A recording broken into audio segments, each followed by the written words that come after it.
बोलिए भागवत भगवान की।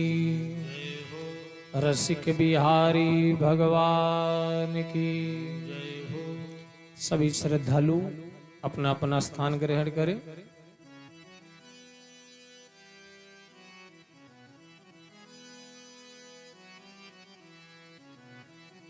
ओम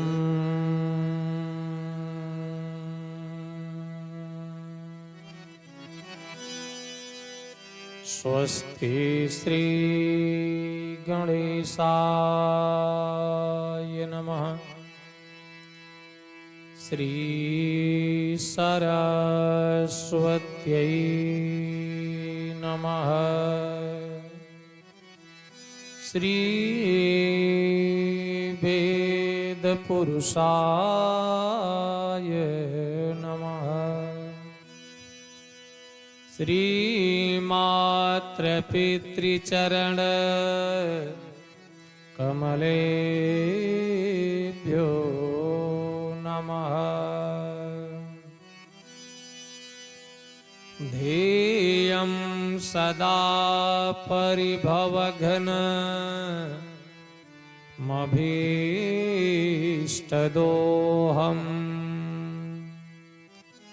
तीर्थास्पदं शिवविरिञ्चि नुतां शरण्यम्। भृत्यार्तिहं प्रणतपाल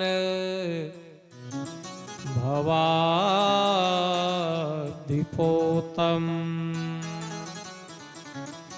वन्दे महापुरुषते चरणारविन्दम्।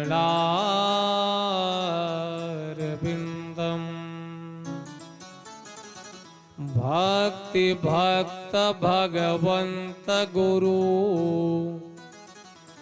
चतुर नाम बपुएका।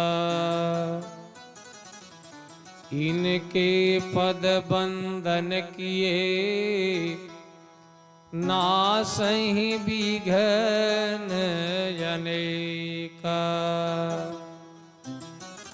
अंजनानंदनं वीरं जानकी शोकनाशनम्। कपीसमक्षहन्तारं वन्दे लङ्काभयङ्करम्।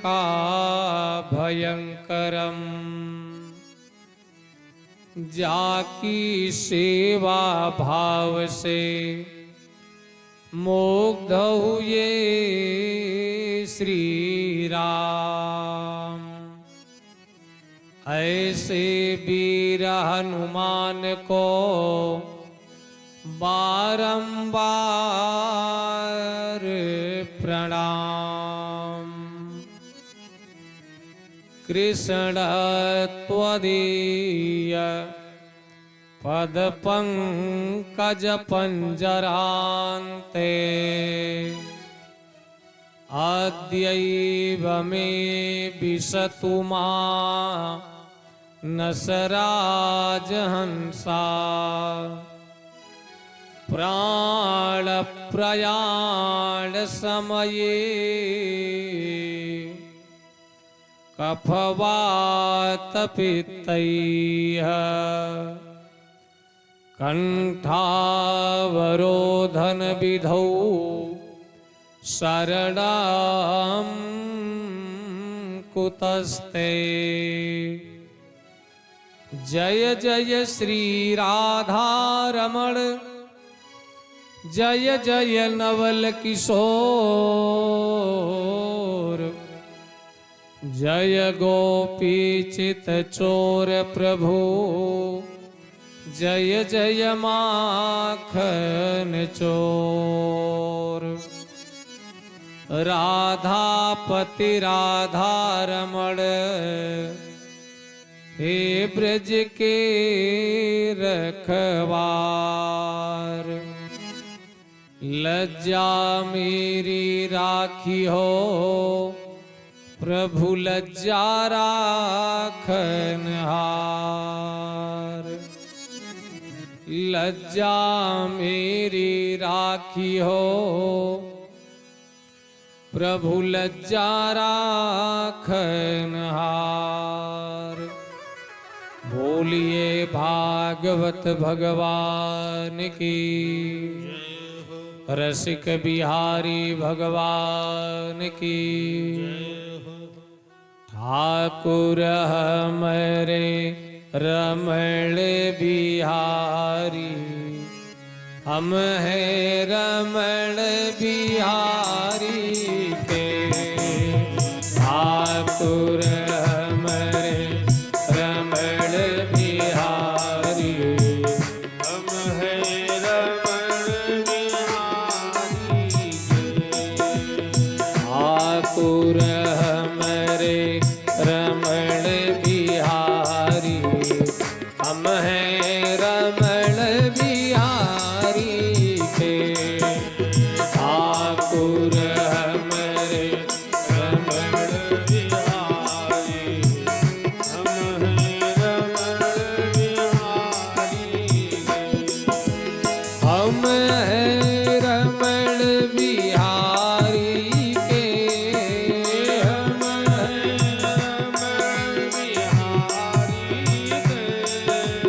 हम हैं रमण बिहारी के। हम हैं रमण बिहारी के। ठाकुर हमारे रमण बिहारी, हम हैं रमण बिहारी के। ठाकुर हमारे रमण बिहारी, हम हैं रमण बिहारी के। ठाकुर हमारे रमण बिहारी, हम हैं रमण बिहारी के। साधु सेवा धर्म हमारा, साधु सेवा धर्म हमारा। कामन दुनियादारी से, कामन दुनियादारी से। आहा कामन दुनियादारी से, कामन दुनियादारी से। कोई भला कहे चाहे बुरा कहे, कोई भला कहे चाहे बुरा कहे। कोई भला कहे चाहे बुरा कहे, कोई भला कहे चाहे बुरा कहे। हम हो चुके बिहारी के। हम हो चुके बिहारी के। हम हो चुके बिहारी के। जय यदुनंदन जय हलधारी, जय यदुनंदन जय हलधारी। जय जय रमण बिहारी की, जय जय रमण बिहारी की। जय जय रमण बिहारी के। ठाकुर हमारे रमण बिहारी, हम हैं रमण बिहारी के। ठाकुर हमारे रमण बिहारी, हम हैं रमण बिहारी के। जय जय रमण बिहारी, जय जय रमण बिहारी, जय जय रमण बिहारी। सभी लोग ताली की सेवा। जय जय रमण बिहारी, जय जय रमण बिहारी, जय जय रमण बिहारी, जय जय रमण बिहारी। जय जय रमण बिहारी, जय जय रमण बिहारी। रमण बिहारी, जय जय रमण बिहारी। जय जय रमण बिहारी, जय जय रमण बिहारी, जय जय रमण बिहारी, जय जय रमण बिहारी। ठाकुर हमारे रमण बिहारी, हम हैं रमण बिहारी।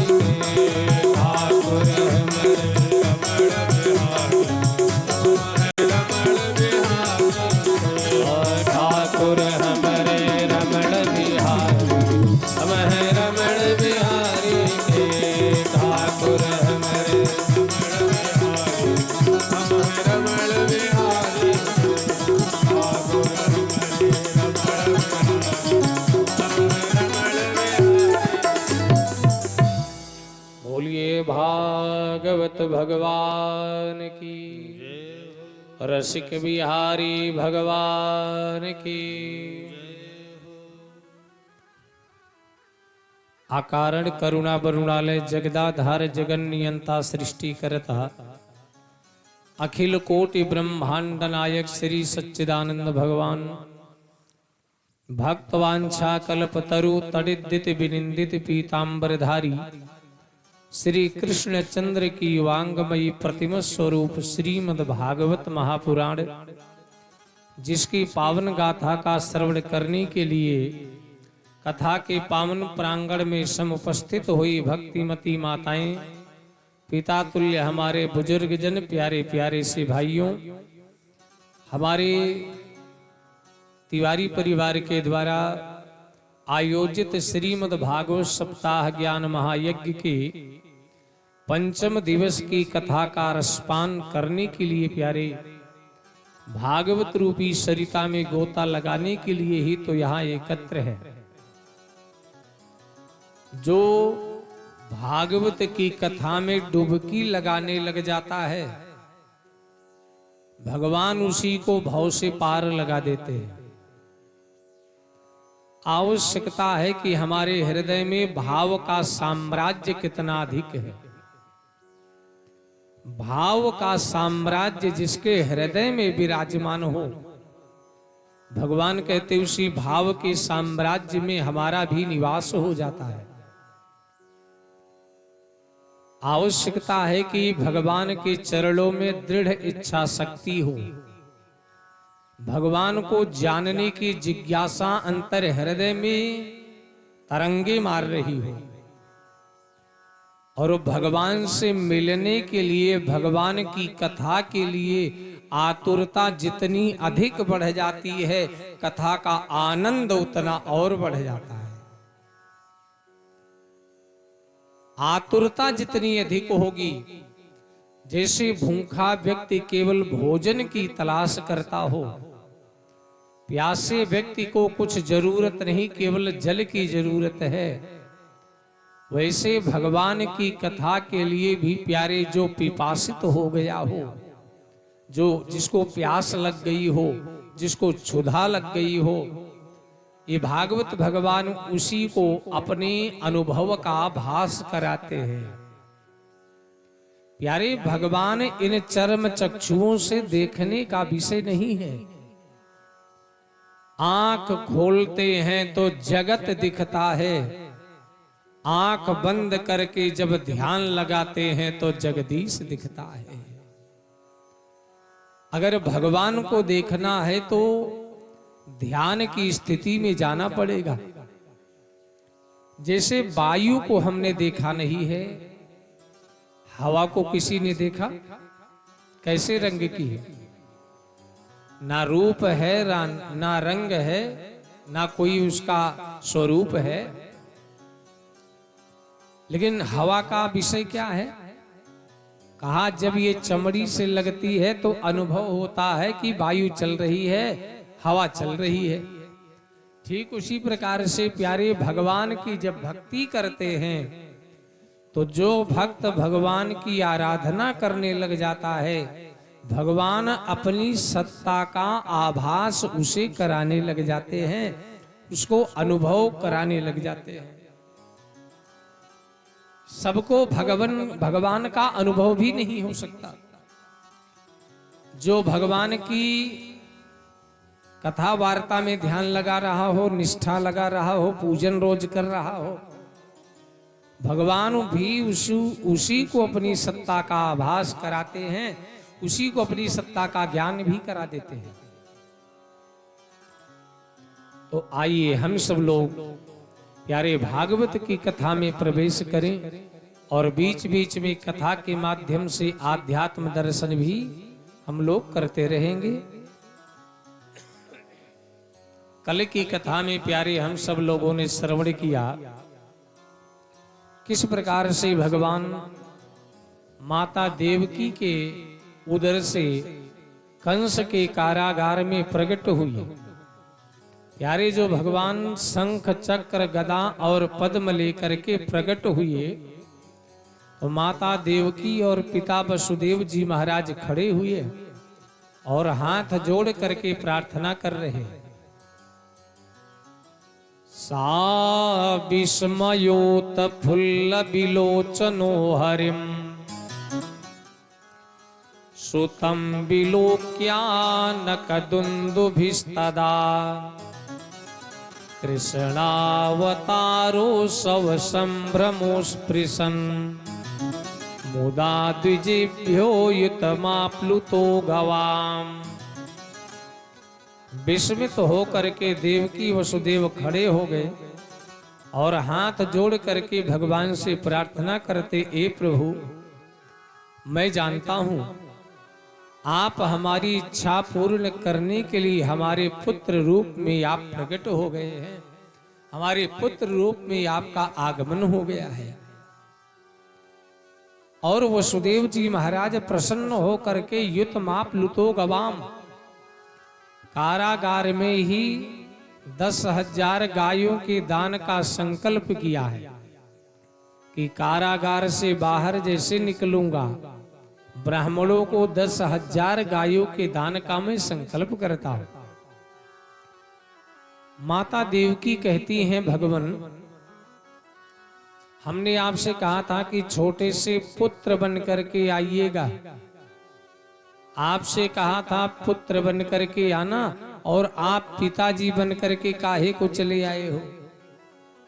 ये शंख चक्र गदा पद्म लेकर के आने की क्या जरूरत थी? भगवान ने कहा, मैया तू पागल हो गई है। अरे बेटा चाहे छोटा हो चाहे हो बड़ा, बेटा तो बेटा ही होता है। तो मैं बड़ा बन करके आया हूं, कोई बात नहीं, पर मुझे तुम स्वीकार कर लो, मैं तुम्हारा पुत्र बन करके ही तो आया हूं। माता देवकी ने कहा, वो तो ठीक है, पर मेरी इच्छा है कि मैं तुम्हें अपनी गोद में बिठाऊं और गोद में बिठा करके अपना दूध पिलाऊं तुम्हें। आप बताइए मुझे, जब आप इतने बड़े बन करके आए हो तो गोद में कैसे बिठाएं तुम्हें? गोद में कैसे बिठाएं? अपना दुग्ध पान तुम्हें कैसे कराएं? भाई बालक जब छोटा होगा तभी माता पिता उसे गोद में बिठा सकते हैं, और बड़ा हो जाएगा तो गोदी में बैठने लायक है? गोदी में बैठाएंगे तो हाथ पैर तोड़ देगा। तो माता देवकी ने कहा, आप छोटे से बालक बन जाइए। भगवान ने कहा, देखो माता, मैं बालक तो बन जाऊंगा, लेकिन मैं शंख चक्र गदा पद्म लेकर के आया हूं, तो मैं तुम्हारी रक्षा कर सकता हूं। लेकिन यदि छोटा सा बालक बन जाऊंगा तो हमारी रक्षा तुम्हें करना पड़ेगा। देवकी वसुदेव जी ने कहा, प्रभु, सारे जगत के रक्षक तो आप हैं, सारे संसार की रक्षा करने वाले तो आप हैं, तो बताइए आपकी रक्षा भला हम कैसे कर सकते हैं? भगवान कहते, भाई देखो, आपका काम है प्रयास करना, और भक्त जब प्रयास करता है तो बाकी काम भगवान का हो जाता है। भक्त को चाहिए अपने कोई भी काम करने लग जाए तो उस काम को भगवान को समर्पित कर दे। जब भगवान को समर्पित कर देगा तो बाकी सारी जिम्मेदारी भगवान की ही हो जाती है। अब भगवान छोटे से बालक के रूप में प्रकट हुए हैं, और जैसे छोटे से बालक के रूप में आए हैं, वसुदेव जी महाराज जी ने जैसे हाथ बढ़ाया टोकरी की तरफ, तो प्यारे हथकड़ियां हाथ की अपने आप ही छूट गई, और जैसे भगवान को सिर पर उठाया टोकरी में रख करके, और जैसे पैर बढ़ाना चाहते वैसे पैर की भेड़ियां टूट गई। गेट के पास में पहुंचे तो ताले अपने आप चटाचट करके टूटते जा रहे हैं। पहरेदार गहरी निद्रा में शयन कर गए हैं। भैया देखिए, जब जीव भगवान को अपने मस्तिष्क पर धारण कर लेता है जब जीव भगवान को अपने सर पर धारण कर लेता है तो जीव के समस्त माया के बंधन चटाचट करके सो टूट जाते हैं। इसलिए भगवान को जब मस्तिष्क पर सर पर धारण किया वसुदेव जी ने तो प्यारी माया के सारे बंधन अपने आप टूटते छूटते चले गए। वसुदेव जी महाराज जैसे कारागार से बाहर निकले हैं तो बलराम जी के मन में भाव आया कि भाई देखिए बारिश हो रही है, भादों का महीना है, रात्रि का समय है और देखिए पहले बरसात में सावन भादों की अंधियारी विख्यात थी। सावन भादों में बिल्कुल बारिश होती रहती, एक पग भी आगे दिखाई नहीं देता था। यमुना जी का प्रवाह भी बहुत तेजी से बह रहा था। बलराम जी के मन में विचार आया, भाई रामावतार में हम इनसे बड़े छोटे बन करके आए थे, यानी लक्ष्मण बन करके आए थे, तो हमने इनकी खूब सेवा किया और कृष्णावतार में मैं इनसे बड़ा बन करके आया हूं, तो बड़े भाई का भी यह कर्तव्य होता है कि छोटे के ऊपर कोई आपत्ति विपत्ति आवे इससे पहले बड़ा भाई उसका रक्षक बन करके खड़ा हो जाए। इसे बलराम जी महाराज जी ने भगवान के ऊपर छत्र धारण करवा दिया, कहीं बरसात की बिंदुएं गोविंद को हमारे परेशान ना कर जाए। आगे वसुदेव जी महाराज चलते हैं तो यमुना जी का जो जल है वो यमुना जी के जल में बड़ी बड़ी लहरें उठने लगी, हिलोरें मारने लगा।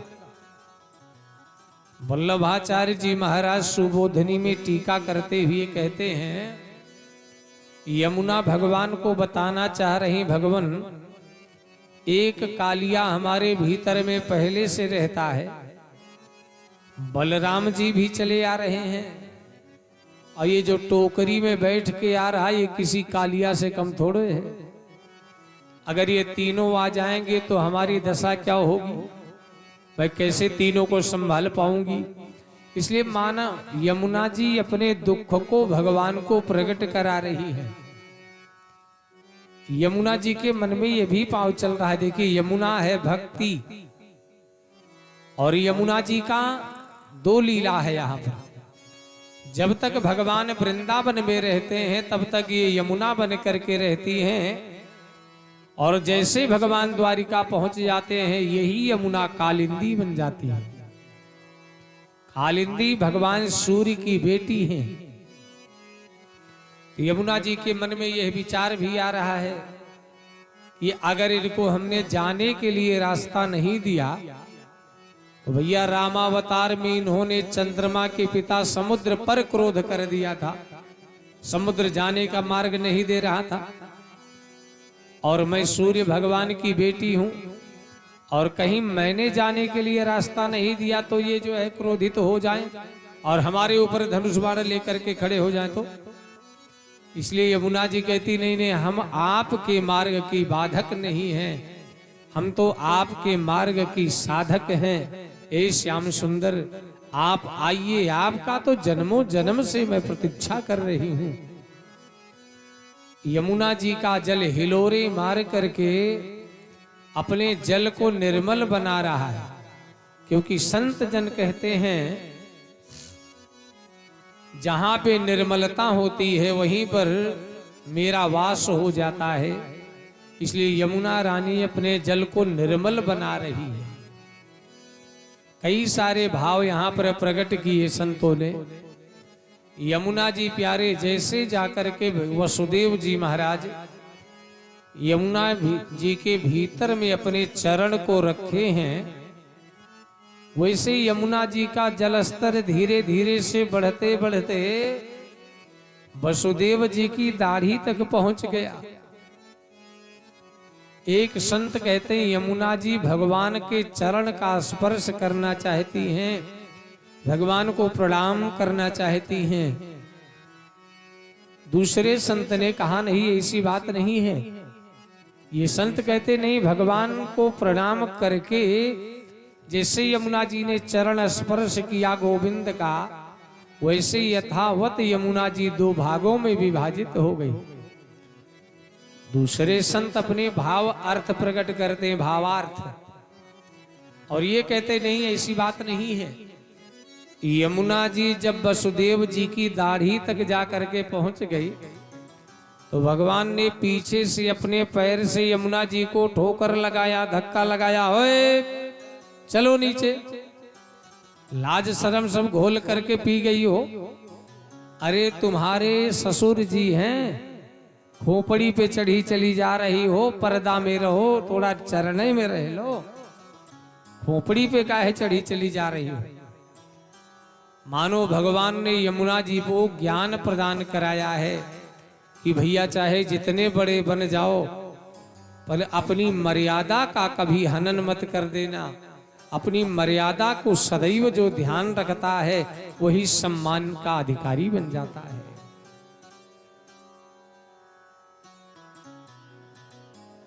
इसलिए अपनी मर्यादा का सदैव चिंतन करिए, अपनी मर्यादा में रहिए। यमुना जी का दल भगवान के चरण स्पर्श करके प्यारे दो भागों में विभाजित हो गया। मानो यमुना जी भगवान से कह रही हैं, भगवान इतने दिन के बाद में आए हो, दो भागों में विभाजित हुआ, यानी यमुना जी ने भगवान को अपने हृदय में स्थान दे दिया है और अपनी लहरों से चारों तरफ से घेर लिया है यमुना जी ने। और मानो भगवान से कह रही हो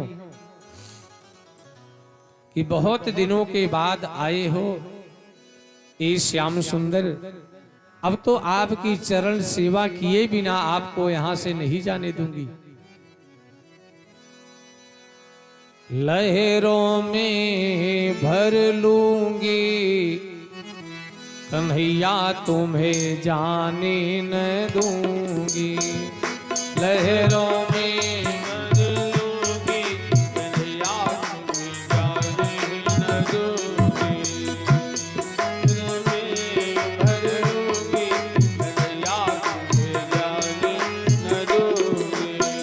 जाने न दूंगी तुम्हें, जाने न दूंगी, जाने न दूंगी तुम्हें, जाने न दूंगी। लहरों में भर लूंगी कन्हैया, तुम जाने न दूंगी। लहरों में भर लूंगी कन्हैया, तुम्हें जाने न दूंगी।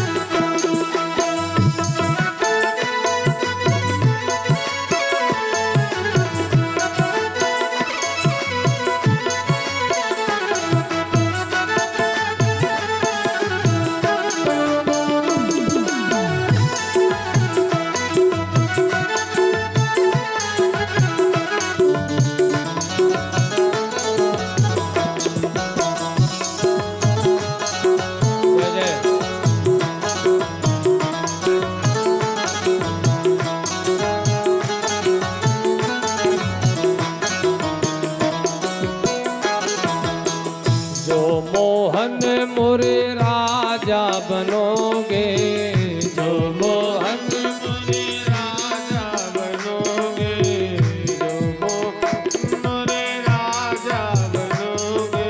राजा बनोगे मोरे राजा बनोगे, राजा बनोगे मोरे राजा बनोगे। जो मोहन मोरे राजा बनोगे, जो मोहन मोरे राजा बनोगे। मैं भी रानी बनूंगी कन्हैया, तुम जाने न दूंगी। मैं भी रानी बनूंगी कन्हैया, तुम्हें जाने न दूंगी। मैं भी रानी बनूंगी कन्हैया, तुम्हें जाने न दूंगी। जो मोहन मोरे सेवक बनोगे,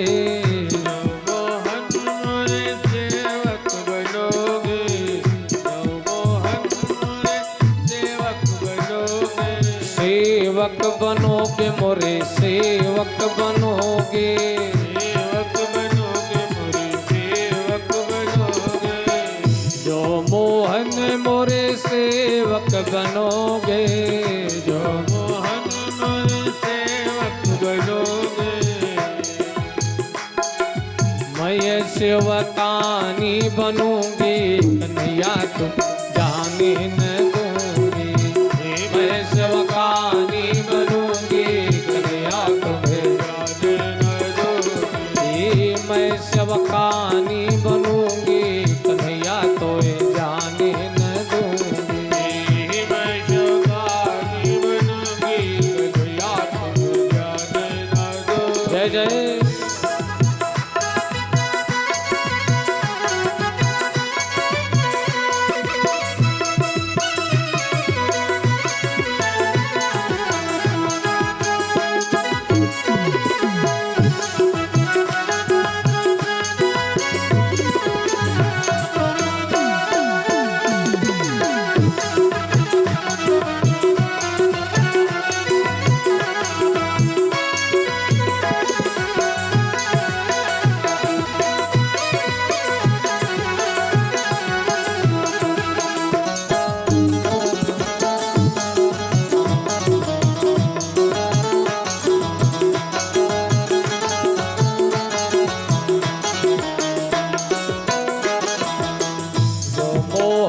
मोरे ठाकुर बनोगे, जो मोहन मोरे ठाकुर बनोगे, ठाकुर बनोगे मोरे ठाकुर बनोगे, ठाकुर बनोगे मोरे ठाकुर बनोगे, जो मोहन मोरे ठाकुर बनोगे, जो मोहन मोरे ठाकुर बनोगे, मैं ठकुरानी बनूंगी कन्हैया तुम्हें जाने न दूंगी, मैं ठकुरानी बनूंगी कन्हैया तुम्हें जाने न दूंगी, मैं ठकुरानी बनूंगी कन्हैया तुम्हें जाने न दूंगी, मैं ठकुरानी बनूंगी कन्हैया तुम्हें जाने न दूंगी, गिरधर मितवा प्रेम करोगे, गिरधर मितवा प्रेम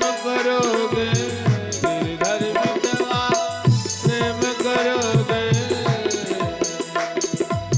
गिरधर मितवा प्रेम करोगे, गिरधर मितवा प्रेम करोगे, प्रेम करोगे, प्रेम करोगे, प्रेम करोगे, प्रेम करोगे, गिरधर मितवा प्रेम करोगे, गिरधर मितवा प्रेम करोगे, पावन को कस लूंगी कन्हैया तोहे जाने न दूं, हे पावन को कस लूंगी कन्हैया तुम्हें जाने न दूंगी, लहरों में भर लूंगी कन्हैया तुम्हें जाने न दूंगी, तुम्हें जाने न दूंगी, श्री हरि न दूंगी तुम्हें जाने न दूंगी, अपने लहरों में भर लूंगी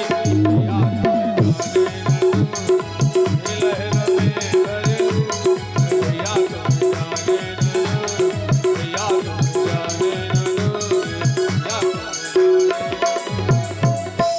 बोलिए भागवत भगवान की।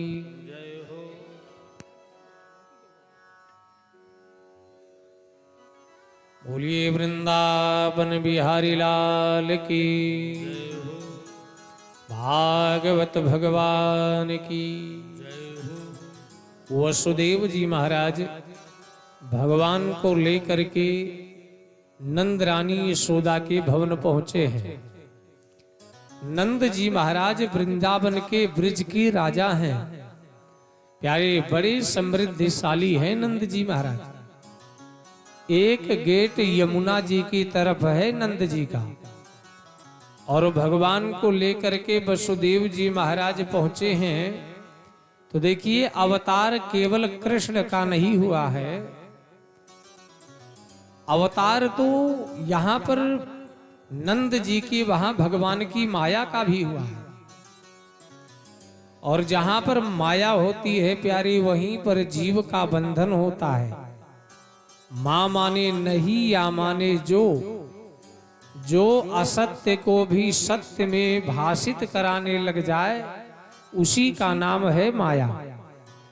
तो नंद जी के वहां भगवान की माया पहले से अवतरित हो चुकी है, और इसने जाकर के अपनी माया में सबको मोह निशा समसो व निहारा, देख ही सपन अनेक प्रकारा।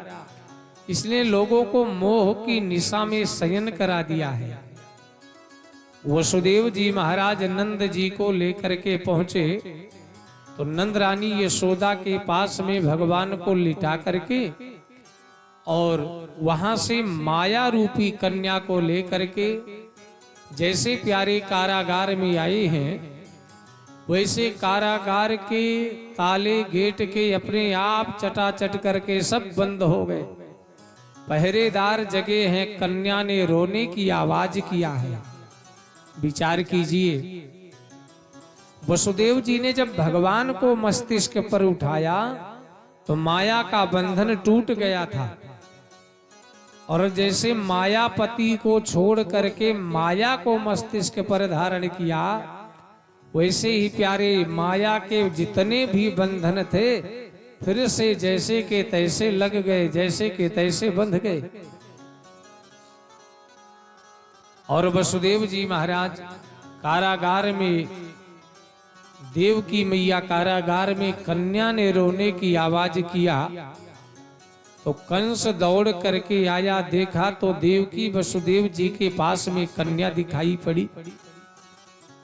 और कन्या को देख करके कंस विषाद करने लगा, सोच रहा है, आकाशवाणी हुई थी कि अस्त्यस्त्वाम अष्टमो गर्भा हंतायाम वहसे बुधा। अरे कंस, देवकी के 8वें गर्भ से तेरी मृत्यु निश्चित है, और ये देवकी का 8वां गर्भ तो कन्या निकल गई। पर फिर मन में विचार करता, नहीं, आकाशवाणी जब हुई तो ये क्लियर नहीं था कि देवकी का 8वां गर्भ बेटा होगा कि बेटी होगी। भाई देवकी के 8वें संतान से मृत्यु का योग था। कंस के मन में आया, भाई 8वीं संतान कन्या भी हो सकती है।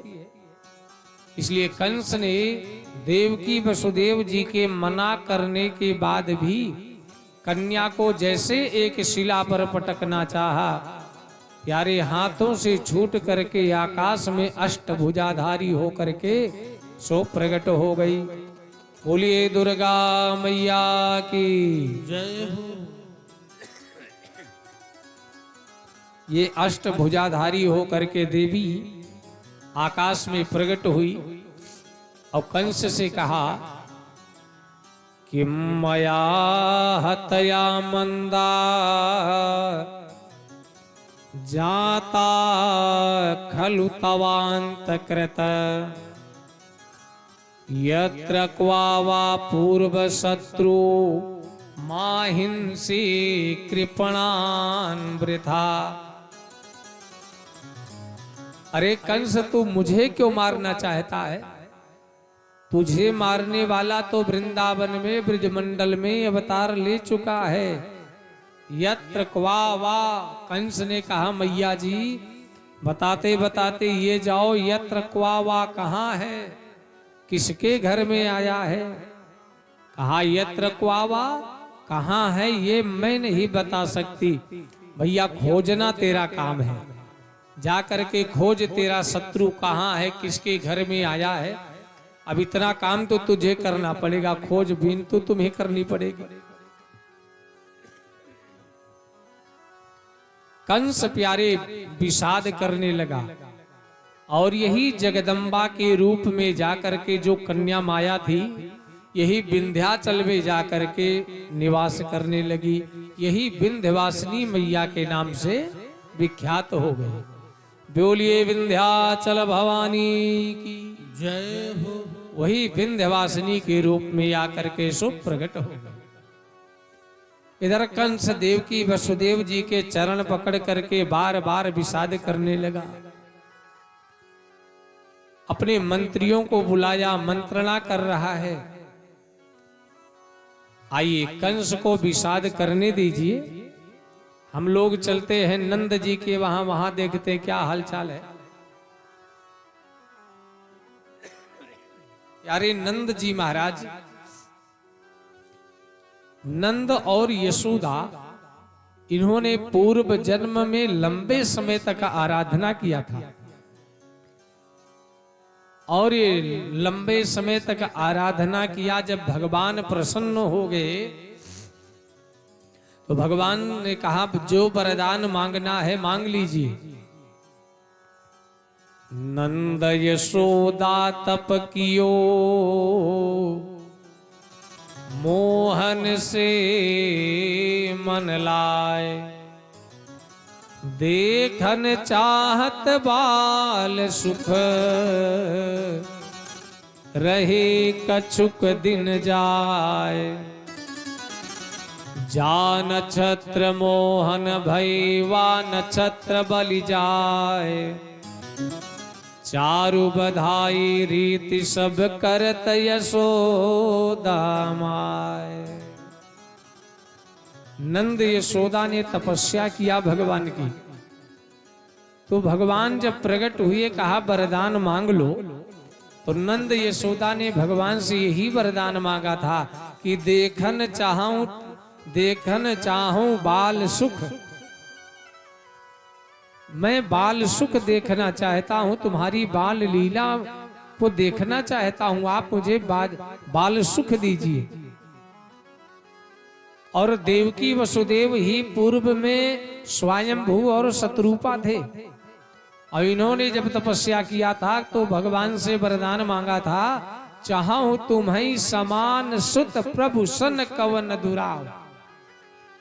इन्होंने मांगा था कि आपके समान पुत्र चाहिए, तो भगवान ने कहा आप सरिस खोजो कहाँ जाई, अपने सरिस में कहाँ खोजूं, इसलिए ए राजन तुम्हारे वहां पुत्र बन करके मैं स्वयं प्रकट हो जाऊंगा।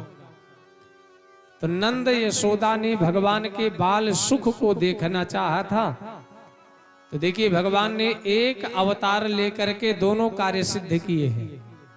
देवकी वसुदेव जी ने कहा था कि आप हमारे वहां पुत्र बन करके आ जाइए, तो भगवान देवकी वसुदेव जी के वहां पुत्र बन करके आए और बाल सुख देने के लिए नंद यशोदा के वहां चले गए। यानी नंद यशोदा ने कहा था बाल सुख देखना है आपका। तो भैया एक अवतार में भगवान ने दोनों कार्य सिद्ध कर दिए। तो नंद जी की उम्र और यशोदा की उम्र धीरे धीरे से प्यारे बढ़ने लगी। वृद्धावस्था का समय आ गया, पर संतान का सुख जीवन में नहीं मिला। एक दिन नंद बाबा के जो कुल पुरोहित हैं, जिनका नाम है सांडिल्य ऋषि, यारे नंद बाबा के कुल पुरोहित हैं सांडिल्य जी, देवकी और वसुदेव जी के जो कुल पुरोहित हैं वो गर्गाचार्य जी महाराज हैं। तो एक दिन सांडिल्य ऋषि आए और नंद जी महाराज जी ने सांडिल्य ऋषि को भोजन कराया, शिष्यों के साथ में आए थे और सत्कार किया। तो जब सांडिल्य ऋषि जाने लगे तो नंद जी ने चरण छू करके प्रणाम किया और आशीर्वाद लिया। तो नंद जी महाराज जी को सांडिल्य ऋषि ने आशीर्वाद में बोल दिया, नंदजू हमारो आशीर्वाद है, जाओ तुम्हें सुंदर सो लाला है जाएगो। और जो इतना आशीर्वाद दिया तो नंद जी ने कहा बाबा ये कैसा आशीर्वाद आपने दे दिया, 90 साल की उम्र हमारी है गई और या 80 साल की उम्र यशोदा की भई, तो आप ही बताओ या उम्र में लाला लाली कैसे होगो। नंद जी ने कहा भैया आपने कैसे बाबा ये आशीर्वाद दे दिए। सांडिल्य ऋषि ने कहा चिंता मत करो, आप हमारे यजमान महोदय हो। कुल पुरोहित कौन है भैया? कुल पुरोहित उसी को कहा जाता है जो अपने यजमान के कुल की सुरक्षा भी करता है। यजमान की पूरे हित की जो रक्षा करता है वो कुल पुरोहित है। संपूर्ण हित की रक्षा करने वाला ही कुल पुरोहित कहलाता है।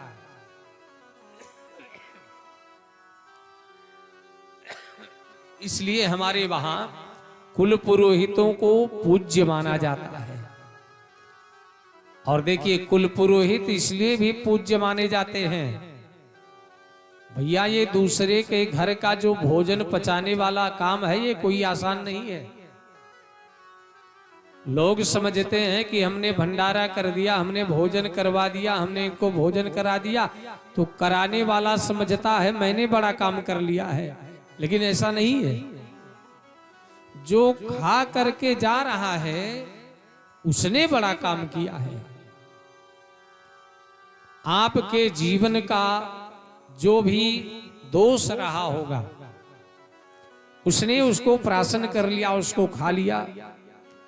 इसलिए ब्राह्मणों को चाहिए कि संध्या उपासना जरूर करें, क्योंकि पूरी वाला न्योता ज्यादा ब्राह्मणे का आता है कि नहीं? कहाँ, अरे भैया आज मिझौड़ा पूरी है, हो चलो पूरी आई है वहां। तो दूसरे के घर का जो भोजन कर रहे हैं, नमक खा रहे हैं, ये कोई आसान नहीं है। उसके घर का भोजन आपको पचाने के लिए गायत्री मंत्र का जाप जरूर कर लेना चाहिए। नोपासते द्विजा संध्या धृत विद्या तपोव्रता। जो ब्राह्मण संध्या गायत्री का जाप नहीं करता है उसका जो है किया हुआ पुण्य नष्ट हो जाता है। और दूसरे के घर का भोजन किया, दूसरे के घर की दक्षिणा भी लेकर के आ गया और किया कराया कुछ सत्कर्म नहीं, तो उसका पाप भी आपकी खोपड़ी पे बैठ गया। इसलिए आवश्यक है कि संध्या बंदन भगवान की पूजा तो जरूर कर लेना चाहिए। और यदि किसी का नमक खा लिए हो तो नमक हरामी कभी मत कर देना। जितना उसका ले रहे हो उतना उसके लिए पूजा करो, उतना ईमानदारी से पाठ करो, उतना ईमानदारी से उसको कथा सुना दो, तब कहीं जाकर के उसका प्रायश्चित क्षमा हो सकता है। नहीं तो हम तो समझे हमको मिल गया, अरे मिला तो जो मिला सो मिला ही है। ये द्रव्य तो मिला, साथ में पाप और भी लाद के लेके आए घर पे। इसलिए किसी के वहां भोजन करो, उसका मंत्र जाप करो। तब कहते हैं 3 दिन जो गायत्री का जाप नहीं करता है उसको फिर से यज्ञोपवीत बदल करके और फिर से गायत्री मंत्र का जाप करना चाहिए, तब जाकर के कहीं शुद्धिकरण हो पाता है। तो चाहिए हमें भी कि अपने जीवन में यारे जो कुछ मिला है, अगर किसी के घर का अन्न प्राशन कर रहे हैं तो हम उतना मंत्र का जाप जरूर कर ले। आज यहाँ पर कुल पुरोहित कौन है? कुल पुरोहित वही जो हमारे परिवार का, हमारे गोत्र का, हमारे संपूर्ण खानदान की रक्षा करने के लिए सोचता है, स्वयं की परवाह ना करके यजमान की परवाह करता है, ये कुल पुरोहित कहलाता है। विश्वरूप को जब इंद्र ने गुरु बनाया था, जिस समय देवगुरु बृहस्पति ने देवताओं का त्याग किया, तो त्वष्टा के पुत्र विश्वरूप को इंद्र ने गुरु बनाया। तो इंद्र ने कहा था, विश्वरूप ने कहा था, भाई देखो देवराज इंद्र, आप मुझे कुल पुरोहित बनाने के लिए तो आए हो, लेकिन कुल पुरोहिती वाला काम बहुत अच्छा नहीं है। कुल पुरोहिती वाला काम जो होता है ये ब्राह्मण के तेज को भंग करता है।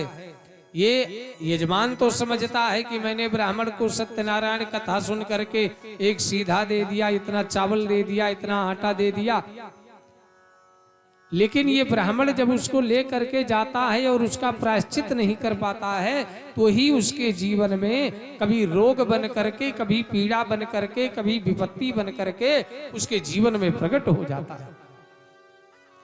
इसलिए विश्वरूप ने बहुत मना किया था, नहीं कुल पुरोहिती वाला काम नहीं ठीक। इसलिए हम ब्राह्मणों को सबको चाहिए कि गायत्री मंत्र की आराधना करें, गायत्री मंत्र का जरूर जाप करें। वेदों की माता गायत्री है, और सभी पापों को खाए पिए हुए को दान आदि को पचाने के लिए गायत्री का मंत्र जाप बहुत आवश्यक है। और गायत्री का मंत्र गुप्त जपना चाहिए, याद रखना। जोर जोर से बोल करके मंत्र जाप नहीं हो सकता। मंत्र को, कुछ मंत्र ऐसे हैं जैसे वैदिक मंत्र है, तो वैदिक मंत्र को आप वेद मंत्रों को बोल सकते हैं, मंच पे माइक में बोल सकते हैं, पर जो गुरु के द्वारा दिया हुआ कान में मंत्र दिया जाता है वो गुप्त होता है। गायत्री मंत्र जब विवाह होने लगता है तो लोग देते हैं कि नहीं, जनेऊ के समय, तो कान में ही तो देते हैं। तो ये गायत्री मंत्र भी गुप्त साधना है। हम लोग वेद पढ़ने गुरुकुल में जब गए थे तो घर से ऐसे चले गए थे तो जनेऊ हुआ ही नहीं था। तो सर्वप्रथम वहां पर यज्ञोपवीत संस्कार हुआ, और यज्ञोपवीत संस्कार के बाद आप गायत्री मंत्र का दीक्षा लें, उसके बाद वेद पढ़ने का अधिकार तब आपको मिलता। ये सारी विधि है। तो नंद जी महाराज जी के कुल पुरोहित हैं सांडिल्य ऋषि।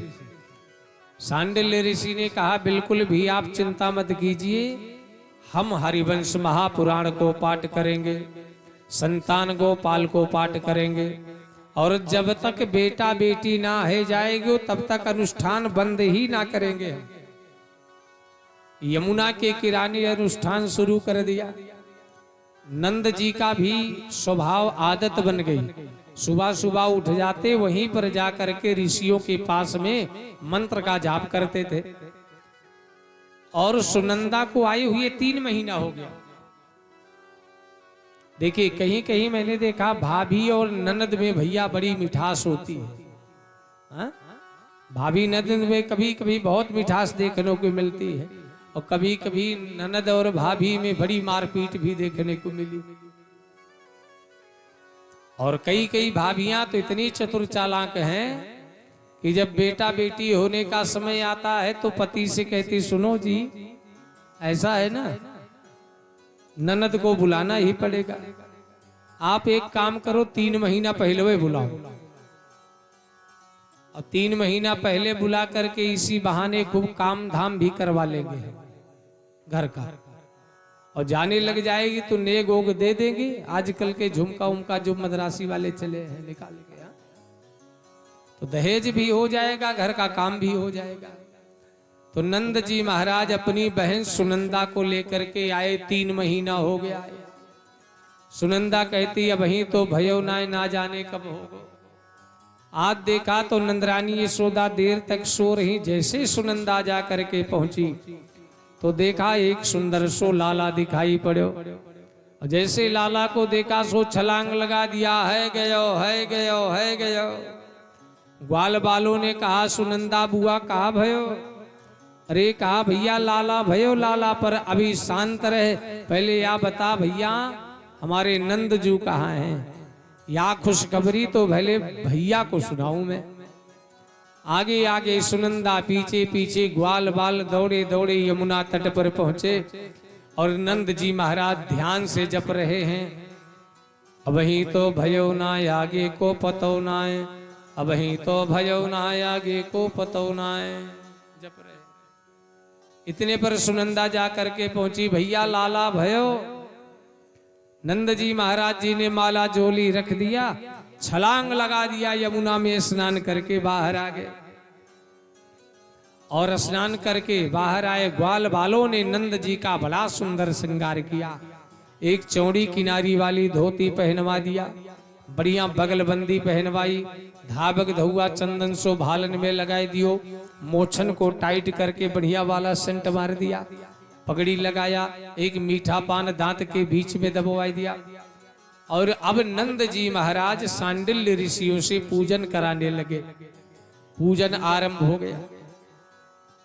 ब्राह्मणों ने स्वस्ति वाचन किया है। वाचयित्वा स्वस्तयनम जात करमात्मजस्य वै कारयामास विधिवत पितृदेवार्चनम तथा सौमंगल्य गिरो विप्रः सूतमागध बंधिना वाचयित्वा स्वस्तयनम। ब्राह्मणों ने वहीं पर स्वस्ति वाचन किया है और नंद जी महाराज पूजन करा रहे हैं। और पूजन कराते हैं तो सांडल्य ऋषि कहते हैं भैया फल चढ़ा दो। तो नंद जी महाराज उठा करके शक्करें चढ़ाए रहे। कहा भैया वस्त्र चढ़ा दो, तो यज्ञोपवीत चढ़ा रहे हैं। मन कहीं और लगा है तो पूजा में भला कैसे मन लगे। और वहीं पर नंद जी ने तिलाद्रीन सप्तरत्नौ घान 7 कौंभ परावृतान धेनूनां नियुते प्रादाः विप्रेभ्यासमलंकृते। 7 तिल का पहाड़ बना करके ब्राह्मणों को दान किया, रत्नों का दान कर रहे हैं। धेनूनां नियुते प्रादात 2 लाख गायों के दान का संकल्प नंद जी महाराज जी ने किया। और आज यहां पर ब्राह्मणों को दान दिया जा रहा है, पूजन कराने जा रहे हैं। नंद जी महाराज पूजन आदि करके अब अपने बेटे का मुख देखने के लिए कृष्ण का मुख देखने जा रहे हैं। सारी गोपियां आज प्रसन्नचित्त हैं। गोपी कौन है? गोपी प्यारे भाई बहनों कोई स्त्री नहीं है। गोभी भक्त रसम पिबत इति गोपी। प्यारे जो अपने सभी इंद्रियों के द्वारा भगवत भक्ति का रसपान करने लग जाए वही व्यक्ति विशेष को नाम है गोपी। जो अपने सभी इंद्रियों से भगवान का ध्यान करे, चिंतन करे, पूजन करे, वही गोपी है। समस्त गोपियों ने जब यह सुना है कि नंद जी के वहां आनंद प्रकट हुआ है, देखिए भैया देवकी वसुदेव जी के वहां कृष्ण प्रकट हुए हैं, नंद जी के वहां नंदलाल आए होंगे, लेकिन नंद जी के वहां साक्षात ना तो कृष्ण है ना गोपाल है, ये साक्षात आनंद प्रकट हुए हैं। और प्यारे जब आनंद प्रकट हो जाता है तो आनंद को खोजना नहीं पड़ता है। ये जब प्रकट हो गया तो प्रकट है गयो सो है गयो, या को खोजने की आवश्यकता नहीं। सारी गोपियां सज धज करके नंद जी के वहां उत्सव मनाने जा रही है। और देखिए एक 95 साल की बूढ़ी मैया, दांत वांत सब टूट गया था, 95 साल की। पर जब सुना नंद जी को बेटा हुआ है बुढ़ापा में तो बड़ी खुश हो गई और ले जाकर के अपना बड़ा वाला लोहे वाला बक्सा खोला जैसे कैसे। और उसमें जो विवाह में जो जोड़ा पहन करके भावर घूमी थी ना, वही विवाह वाले जोड़े को निकाला, आज याको मैं पहनूंगी। तो बूढ़ी मैया ने जैसे कैसे भैया ये विवाह वाला जोड़ा तो धारण कर लिया, लेकिन नेत्रों से कम दिखाई देता है, तो काजल को सिंदूर समझ बैठी और सिंदूर समझ करके मांगों में पीछे तक भर लिया। सौभाग्यवती नारियों को चाहिए कि पति की दीर्घायु के लिए और अपने सौभाग्य को बढ़ाने के लिए माताओं को लंबी मांग में सिंदूर लगाना चाहिए। पर आजकल तो कई बहन बेटियां ऐसा सिंदूर लगा लेती है ना कि जैसे कोई बाहर दिख न जाए, कहीं साइड में, कहीं इस साइड में, कहीं बालों के भीतर छुपा करके, ऐसा ना हो कोई देख ले। और ध्यान दीजिए जितना ये लाल रंग ये सिंदूर सौभाग्य की वृद्धि कराता है, तो बूढ़ी मैया ने काजल को ही सिंदूर समझ करके मांगों में भर लिया और सिंदूर को काजल समझ करके आंखों में लगा लिया। अब ये लीपा पोती करके ये भी बुढ़ापे में चल पड़ी। और जैसे जाकर के पहुंच रही हैं, इधर राजा परीक्षित गोपियों की क्या दशा है। गोप्या सुमृष्ट मणिकुंडल निष्कंठ्या चित्रांबरा पतिशिखाच्युत माल्य बरसा नंदालयम सबलयम व्रजतिरभिरेजुर व्यालोल कुंडल पयोधर हार शोभाम। गोप्या सुमृष्ट मणिकुंडल निष्कंठ्या, गोपियों ने 16 श्रृंगार किया, सज धज करके ये गोपियां भी नंद जी के वहां जाकर के प्रकट हो रही हैं, पहुंच रही हैं। नंद स्वात्मनोत्पन्ने जाताल्हादो महाबला आहुए विप्राग वेद ज्ञान स्नातः सुचिरलंकृतः। नंद जी के वहां साक्षात आनंद प्रकट हो गया है और लोग बधाई लेकर के जा रहे हैं और बधाई लेकर के आ भी रहे हैं। बधाई में लोग माखन मिश्री दूध दही ले जाते हैं, क्योंकि प्यारे वो नारायण वो परमात्मा जो है वो क्षीर सागर में ही निवास करता है, इसीलिए तो लोग दूध दही लेकर के जा रहे हैं। दूध दही घृत मक्खन आदि लेकर के जाते हैं, क्योंकि वो क्षीर सागर में ही निवास करता है, क्षीर सागर में ही उसका वास है। समस्त गोपियां जाकर के पहुंची और धूमधाम से नंद जी के वहां बधाई गीत गाए जाने लगे। आइए हम लोग भी 2 पंक्तियों में बधाई गीत को ताली की सेवा करते हुए करेंगे।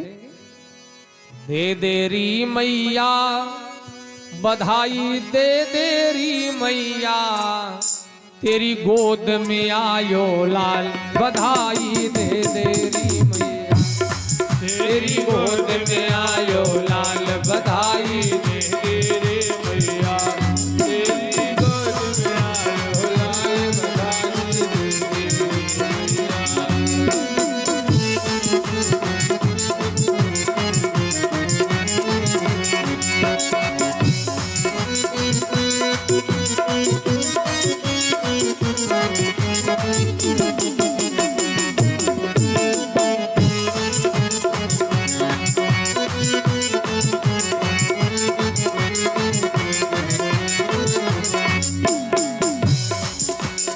नाच नाच के गावे बधाई, नाच नाच के गावे। सभी लोग ताली की सेवा, भगवान का जन्म है। नाच नाच के गावे बधाई, नाच नाच के गावे बधाई। बजे ढोल और ताल, बजे ढोल और ताल, बजे ढोल और बजे ढोल और ताल। नाच नाच के गावे बधाई, नाच नाच के गावे बधाई, नाच नाच के गावे बधाई, नाच नाच के गावे बधाई। बजे ढोल और ताल, बजे ढोल और ताल, बजे ढोल और ताल। दे दे हमको तगड़ी पायल, दे दे हमको तगड़ी पायल, तगड़ी पायल दे दे हमको, तगड़ी पायल दे दे हमको, तगड़ी पायल। और मोतियन के हार, और मोतियन के हार, और मोतियन के हार, और मोतियन के हार, और मोतियन के हार। तेरी गोद में आयो लाल, बधाई दे देरी तेरी गोद में आयो लाल, बधाई दे देरी मैया तेरी गोद में आयो लाल, बधाई दे देरी मैया तेरी गोद में आयो लाल, बधाई दे देरी मैया। बधाई हो।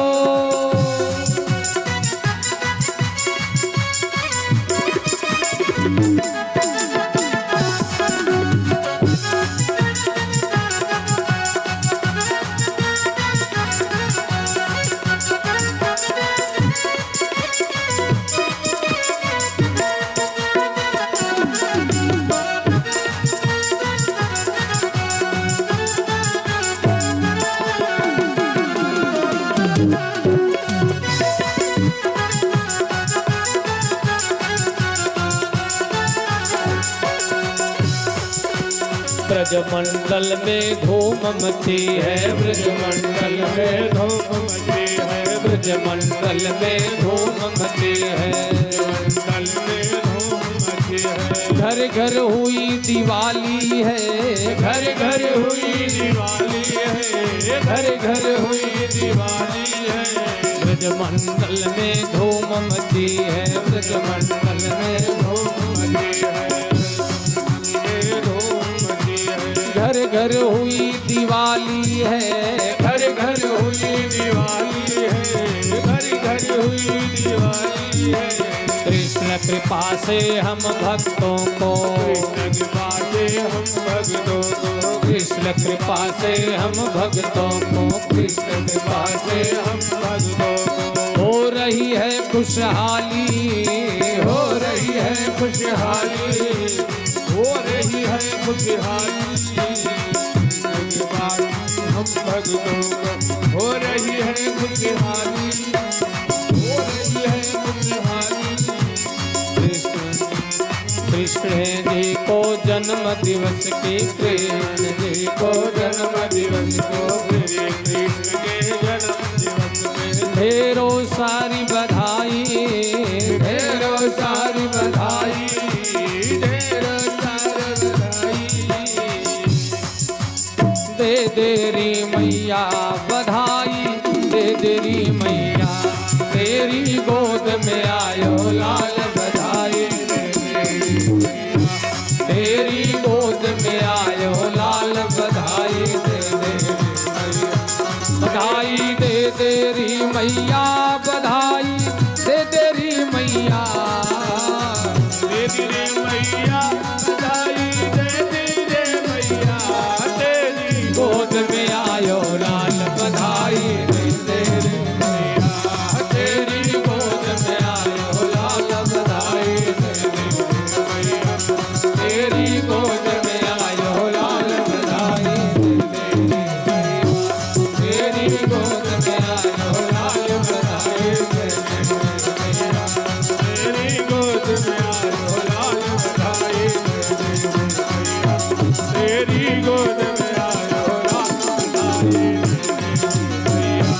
तेरी गोद में आयो लाल बधाई।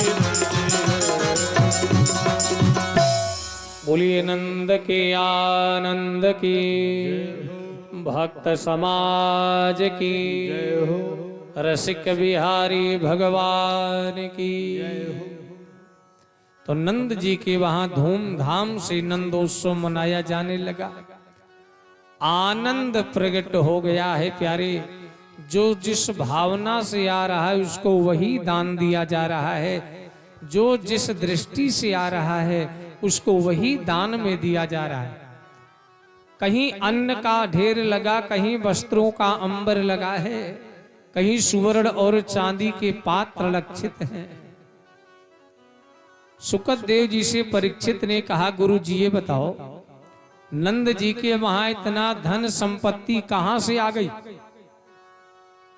सुखदेव जी कहते हैं, परीक्षित जी ये कोई सामान्य बालक नहीं है, केवल नंद नंदन नहीं है, केवल ये वसुदेव नंदन नहीं है, ये साक्षात लक्ष्मीपति का अवतार हुआ है। और लक्ष्मीपति का अवतार हुआ इसलिए मानो लक्ष्मी जी स्वयं ब्रजमंडल में प्रकट हो करके नृत्य कर रही हो, उत्सव मना रही हो। और लोग आज यहाँ पर आनंदित हैं, जो जिस भावना से आ रहा है। कुछ लोग चांदी के बर्तन लेकर के आ रहे हैं, कुछ लोग सुवर्ण के पात्र लेकर के आ रहे हैं, कुछ लोग बहुमूल्य मोतियों को लेकर के आ रहे हैं, कोई गाय लेकर के जा रहा है, कोई बछड़े लेके जा रहा है। जो जिस भावना से आ रहा है उसको वही दिया जा रहा है। और जहां भी देखो ब्रजमंडल मिठाई में बदल गयो, आज बर्फी सी ब्रजनारी बनी, पुनिया से गोप भुनिया से ग्वाला, पीड़ा से प्यारे बने बलदेव जी। रस रोहिणी सी रस रूप रसाला, नंद महीप बने नमकीन, गोकुल गोप सब गरम मसाला। जायो यशोदा जलेबी सिरानी ने, चांदनी रात में लडुआ सुलाला। पूत कप पूत सपूत जन्यो यशोदा, इतनी सुन के वसुधा सब दौड़ी। देवन के आनंद भये, मुनि धावत गावत मंगल गौरी। नंद कछु कितनो जुदियो, घन श्याम कुबेरहु की मति बौरी। देखत में ही लुटाई दियो, नव छीवचिया छछिया भरी भोरी। आनंदोत्सव जन्मोत्सव धूमधाम से मनाया गया। और जब उत्सव मन गया तो नंद जी महाराज कंस को कर देने के लिए बैलगाड़ी पर माखन रख लेते हैं। और वृद्धावस्था में बेटा हुआ इसलिए कंस को कर देने जा रहे हैं, तो सोने का सिक्का लेके जा रहे हैं। वैद्य गुरु वरु ज्योतिषी, देव मित्र बड़राज। इन्हीं भेंट बिनु जो मिले, होई न पूर्ण काज।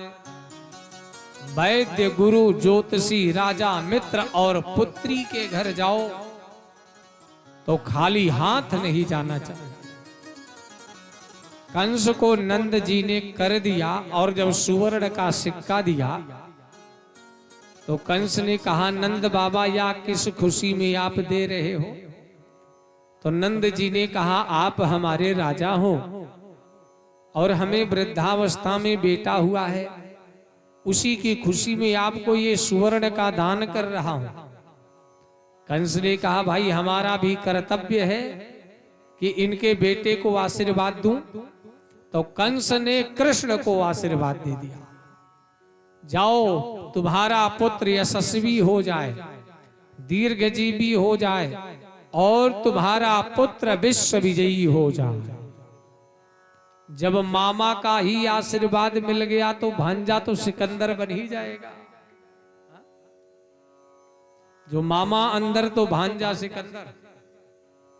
तो भैया मामा जी का आशीर्वाद मिला तो कहना क्या है, आज कर दे करके वसुदेव जी से मिलने के लिए नंद जी आ रहे हैं। वसुदेव जी और नंद जी प्यारे बड़े घनिष्ठ मित्र हैं। वसुदेव जी और नंद जी जब आपस में मिले हैं तो एक मित्र दूसरे मित्र की बात करता है, एक दूसरे को भुजाओं में भर लिया है और एक दूसरे के नंद जी वसुदेव जी के दुख की बात करते हैं और वसुदेव जी नंद के सुख की बात करते हैं। यही व्यवहारिक धर्म है। अगर आप किसी की शोक सभा में गए हो तो अपने सुख को भूल करके उसकी शोक सभा में सम्मिलित हो जाओ, और यदि किसी के सुख में गए हो तो अपने दुख को भुला करके उसके सुख में सम्मिलित हो जाओ। यही व्यवहारिक धर्म है, यही लौकिक धर्म है। वसुदेव जी नंद जी से कहते हैं, भैया नैकात्र प्रिय संवासा सुहृदाम प्रिय कर्मणाम भूयो न योग्यमानेना लोको है प्रिय दर्शना। कहा संसार में जो अपना सबसे ज्यादा घनिष्ठ होता है, जिससे ज्यादा स्नेह होता है, ज्यादा प्रेम होता है, प्यारे उसके साथ में रहने से जितना आनंद का अनुभव होता है, जब वही दूर हो जाता है तो उससे कहीं ज्यादा कष्ट का अनुभव होता है। इसलिए आसक्ति इतनी ना हो कि किसी के ना रहने के बाद व्यक्ति टूट के बिखर जाए। याद रखिए, साथ हमेशा किसी का एक नहीं रह सकता। चाहे जितना अपना घनिष्ठ हो, बड़ा विशिष्ट हो, एक दिन वो भी साथ छोड़ करके ही जाएगा। इसलिए जीवन को किस परिस्थिति में रहना है, सभी परिस्थिति के लिए जीवन को तैयार करके रखो। समूह में रहने की भी आदत डालो।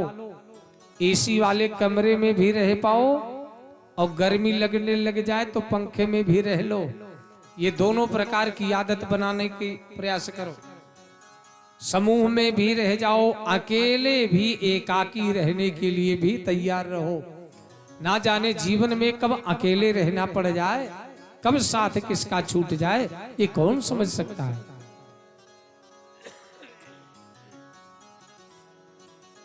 वसुदेव जी कहते हैं, भैया जब अपना घनिष्ठ व्यक्ति दूर होने लग जाता है, दूर चला जाता है ना, तो कहीं ज्यादा दुख का अनुभव, कष्ट का अनुभव होने लग जाता है। नंद जी वसुदेव जी के दुख की बात करते हुए कहते हैं, भैया अहोते देवकी पुत्रा कंसेना बहवो हता एका वशिष्ठा वरजा कन्या सापि दिवम गता। देवकी कितनी दुर्भाग्यशाली है बेचारी। 6 पुत्रों को कंस ने मार दिया, 7वें का गर्भ नष्ट हो गया, 8वां कन्या हो गई। मित्र भैया वही है जो अपने मित्र को, उसके दुख को अपना समझने लग जाए, उसके सुख को अपना समझने लग जाए। मित्र बदल सकता है, लेकिन जो सखा होता है वो कभी नहीं बदलता। मित्र और सखा में भेद है। मित्र में परिवर्तन की संभावना होती है, लेकिन जो सखा होता है वो एक अंग होता है, वो कभी विलग नहीं हो सकता आपसे। गोस्वामी जी परिभाषा भी देते हैं, निज दुख समरज समटरी जान, निज दुख समरज समटरी जान, निज दुख समरज समटरी जान, मित्र ही दुख सम मेरु समाना, मित्र ही दुख सम मेरु समाना, जिन मित्र दुख होई दुखारी, जिन मित्र दुख होई दुखारी, इन्हीं बिलोक कपात भारी, नहीं बिलो इन्हीं बिलोक कपात भारी, नहीं बिलो भारी। जिन मित्र दुख होई दुखारी, नहीं बिलो एक मित्र दूसरे मित्र की व्यथा को समझे, वही वास्तव में मित्र है।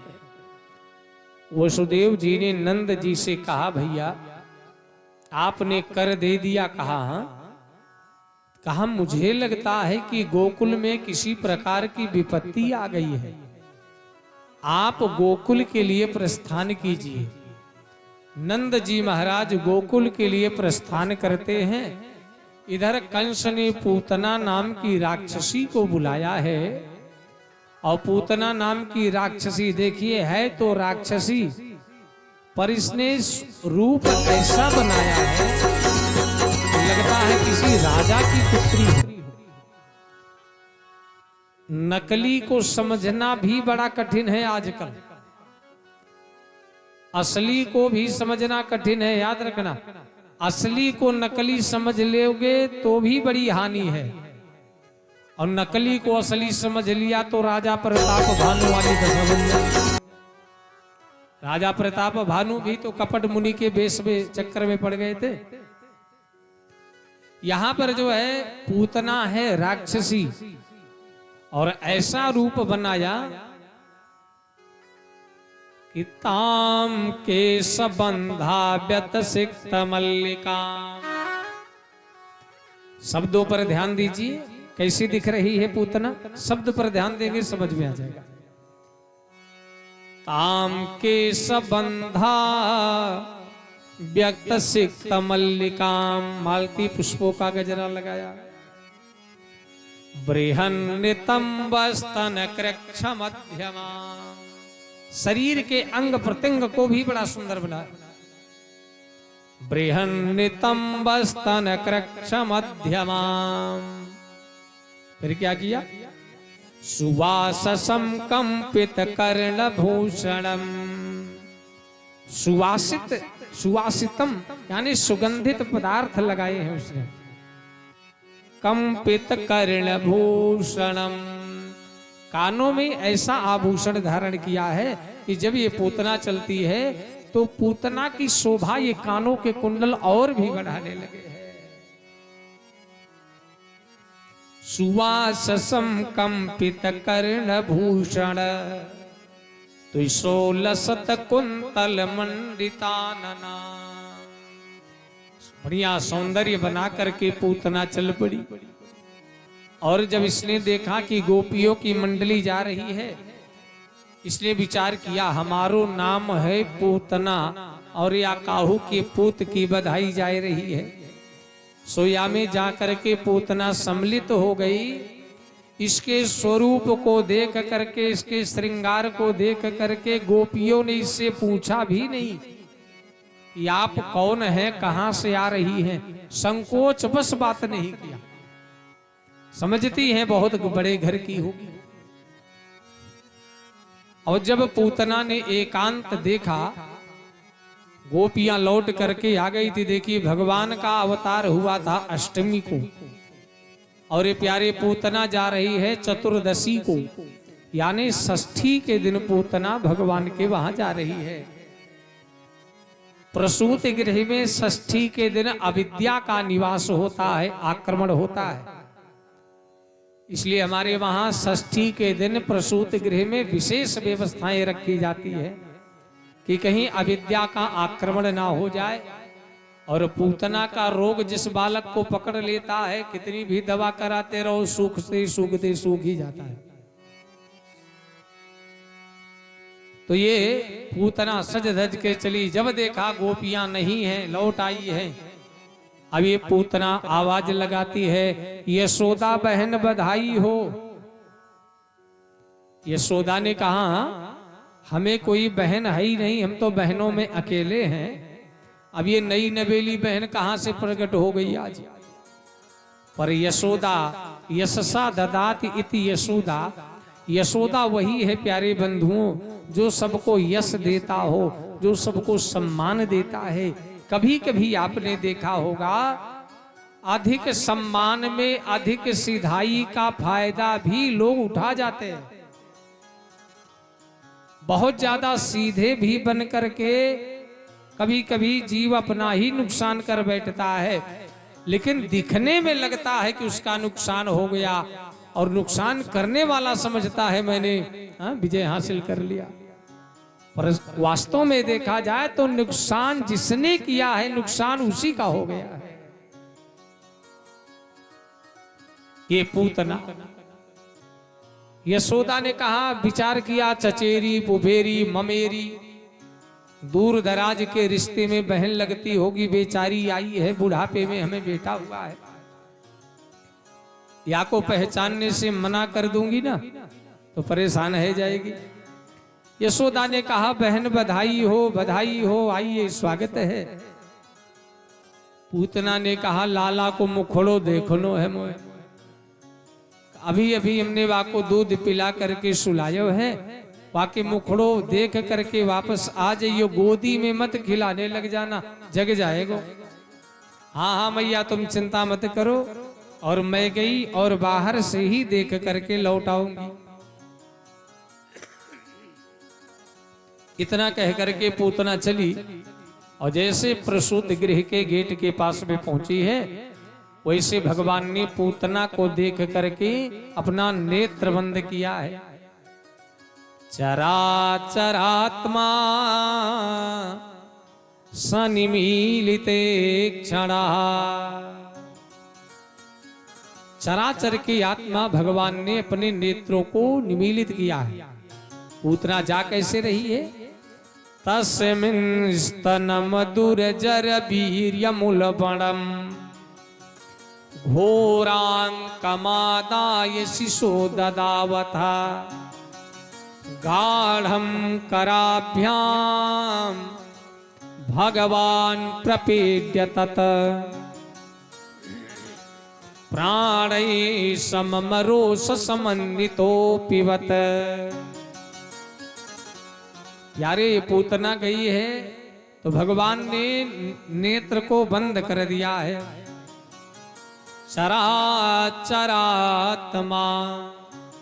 सनिमीलिते क्षणा, चराचर की आत्मा भगवान ने नेत्र को निमीलित किया है। प्यारे भाई बहनों, केवल नेत्र को बंद नहीं किया है, नेत्र को बंद करने में कारण है लघु सिद्धांत के अजंत पुल्लिंग में प्रकरण आता है प्रादयः। एक सूत्र है प्रादयः, जहां पर परा परा अप सम अनु अव निस निर दुस दुर भी आंग नी अधि परि उप, ये विसर्ग लग जाते उपसर्ग लग जाते हैं, उनका विशिष्ट अर्थ हो जाता है। तो भगवान ने निमीलिते क्षणा, भगवान ने नेत्र को बंद किया है। तो प्यारे नेत्र को बंद करने में कारण है, भगवान विचार करते हैं कि रामावतार में सबसे पहले ताड़का मिली थी और विश्वामित्र ने दिखा दिया था।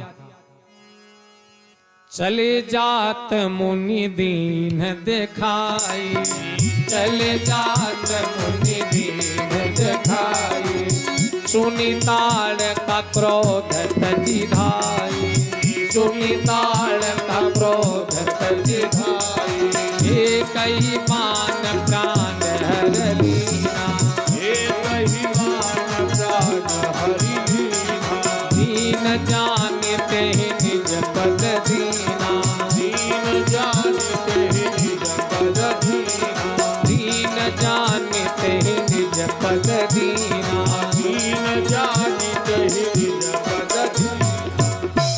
वहां ताड़का मिल गई थी पहले और यहाँ पूतना मिल गई। भगवान ने विचार किया ये विष लगा करके आ रही है, दूध भी पिलाने आ रही, तो है कौन?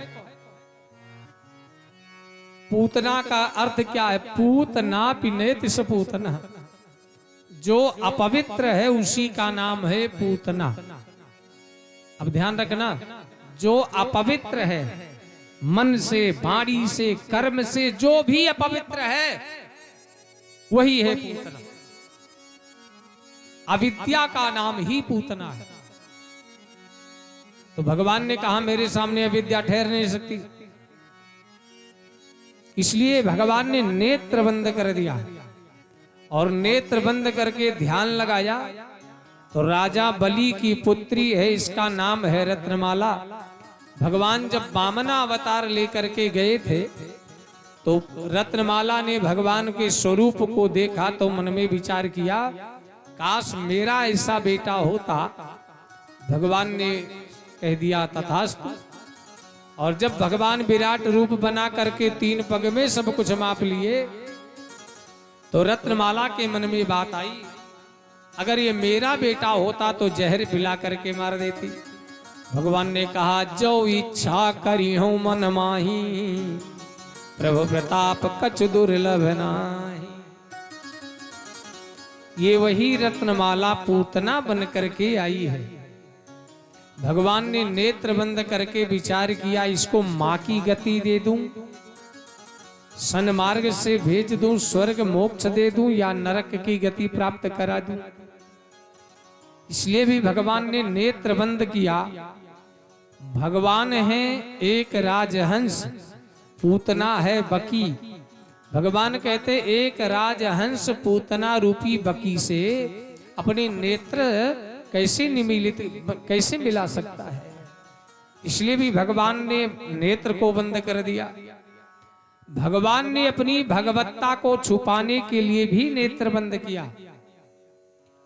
कई सारे भाव संतों ने प्रकट किए। भगवान कृष्ण ने नेत्र बंद करके शिव जी का ध्यान किया और शिव जी से कहा, प्रभु आप देखो ये पूतना आई है फिर से विष लगा के। तो समुद्र मंथन से विष प्रकट हुआ था तो आपने पी लिया था, और अब ये पूतना विष लगा करके आई, इसको भी पीने के लिए आ जाओ। शिव जी महाराज मुस्कुराए, बड़े भैया बड़े चतुर चालाक हो आप तो। जब विष पीने का नंबर आता है तो मुझे याद कर लेते हो, और माखन मिश्री खाना होगा तो अपने आप खा जाओगे। पर शिव जी महाराज मुस्कुराए, कहा मुझे इसकी परवाह नहीं है। ए भगवान, आपकी इच्छा ही हमारी प्रतीक्षा थी। आपकी जो इच्छा है वही मेरे लिए सौभाग्य है। अरे विष भी मैं पीता हूं तो अपने बल पर नहीं पीता, विष भी पीता हूं तो आपके नाम का ही आश्रय लेकर के पी जाता हूं। रा कह करके विष को पी लिया था हमने, माँ कह के मुख बंद कर दिया। रा और माँ के मध्य में आज तक विष को रोक करके रखा है हमने। यानी भगवान शिव को याद किया और कहा विष पीने का काम आपका है, आप आ जाओ। और पूतना ने सामान्य बालक समझ करके भगवान को जैसे अपने अंक में उठाया, गोद में उठाया, और अपने स्तनों में भगवान का मुखमंडल लगा दिया। तस्मिन् स्तनं दुरजरवीर्यमुल्बणम् घोराङ्कमादाय शिशो ददावता गाढ़ं कराभ्यां भगवान् प्रपीड्य तत् प्राणैः सममरोष समन्वितो पिबत। और पूतना के दुग्ध के साथ में जब भगवान प्राण भी खींचने लगे तो पूतना चिल्लाने लगी, सा मुंच मुंचालमिति प्रभासिणी निष्पीड्यमानाखिल जीव वर्मणि विवेत्र नेत्रे चरणौ भुजौ मोहो प्रसन्न गात्रा चिपतिरुरोदः। पूतना चिल्लाने लगी, भगवान से कहती मुंच दो मुंच दो मुंच दो। मुंच माने छोड़ देना, मुंच यानी मुक्त कर देना। भगवान ने कहा मौसी बन करके आई हो, और मौसी बन करके आई हो तो मौसी जी दूध पीना हमारा काम है, और दूध पीने से यदि आपका प्राण निकल जाए तो दोष कृष्ण का क्या।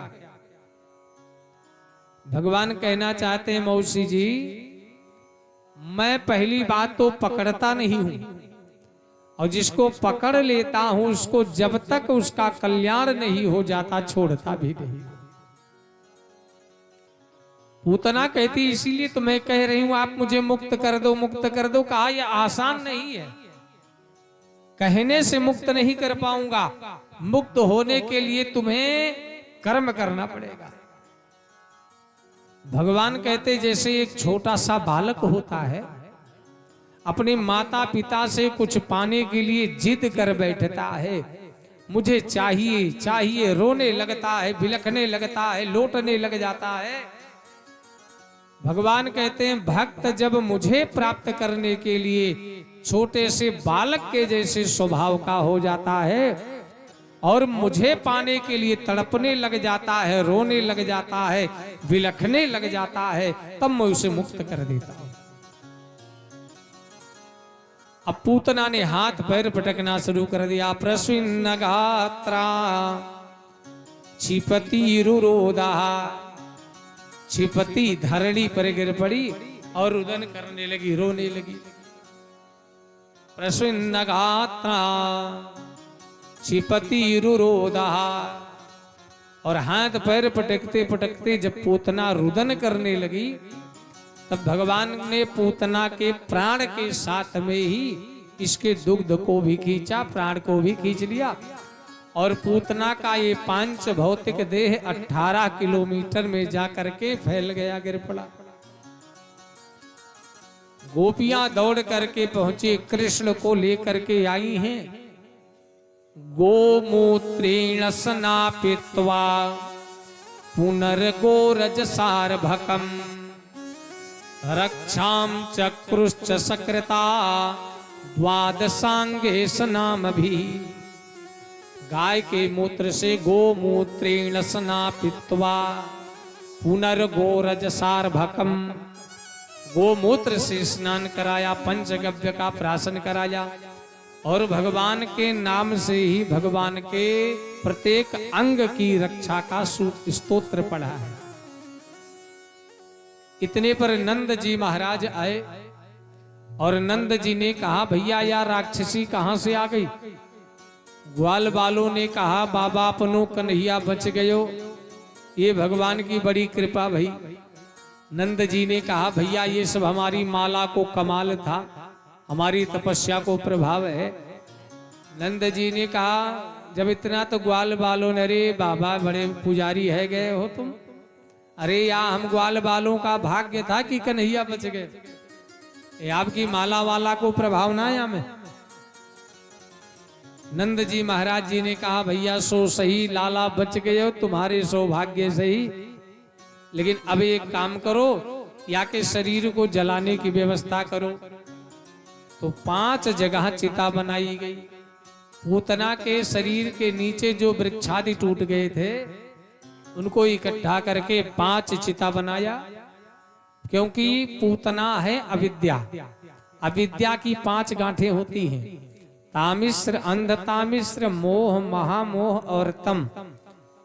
इसलिए पूतना के शरीर को 5 चिताएं बना करके जलाया गया, और जब चिता जलने लगी तो सुगंध आने लगी। राजा परीक्षित ने कहा, पूतना, सुखदेव जी से कहा, भगवान ये बड़ी पवित्र है। अभी तो भगवान ने इसका उद्धार कर दिया, इसका कल्याण कर दिया। सुखदेव जी ने कहा, नहीं राजन, पूतना ये पवित्र नहीं है। तो कहा, छोटे छोटे बच्चों से प्रेम करती होगी तभी तो भगवान ने उद्धार कर दिया। कहा, नहीं राजन, लोक बालघनी, छोटे छोटे बच्चों को मारने का काम करती है। तो कहा, छोटे छोटे बच्चों को मारने का काम करती है? कहा हाँ।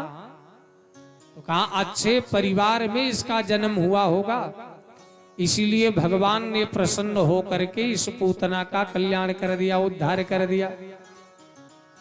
कहा, नहीं राजन, ये राक्षस परिवार से है। तो कहा, फलाहार करती रही होगी, इसीलिए भगवान ने प्रसन्न हो करके इसका कल्याण कर दिया, इसका उद्धार कर दिया। कहा, नहीं राजन, रुधिरासना, ये पूतना रुधिरासना है, छोटे छोटे बच्चों का रक्तपान करती है। तो कहा, भगवान से प्रेम करती होगी तभी तो भगवान ने इसका कल्याण कर दिया। कहा, नहीं राजन, जिघांसया पिहरये, भैया या पूतना भगवान को मारने के लिए आई थी। जिघांसया पिहरये, देखिए ध्यान दीजिए, पूतना के भीतर में प्यारे सभी अवगुण विद्यमान थे। तो राजा परीक्षित ने कहा, प्रभु आप ही बताइए कि पूतना के भीतर में ऐसा कौन सा गुण भगवान ने देख लिया जिसके कारण से पूतना का उद्धार कर दिया। पूतना के भीतर प्यारे भगवान ने एक बड़ा सुंदर गुण देखा है। सारे दुर्गुण थे, सारी बुराइयां थी, लेकिन एक सुंदर गुण पूतना के भीतर में देख लिया भगवान ने। और वह गुण कौन सा था? स्तनम दत्वाप सदगतिम। पूतना ने भगवान को अपना स्तनपान कराया था, अपना दूध पिलाया था। इसी से प्रसन्न होकर के भगवान ने पूतना का उद्धार कर दिया। स्तनम दत्वाप सदगतिम। उनकी कृपा तो उनकी कृपा है, उनकी कृपा की बात न पूछो। दयावान करते दया है सभी पर, दयावान करते दया है सभी पर। दयालु को हमको रिझाना पड़ेगा। वो दयावान है, दया करते हैं, पर पात्रता हमारी होना चाहिए। अगर पात्रता है तो वो करुणा करने के लिए तैयार हो जाते हैं। तो पूतना नाम की राक्षसी का भी भगवान ने उद्धार कर दिया।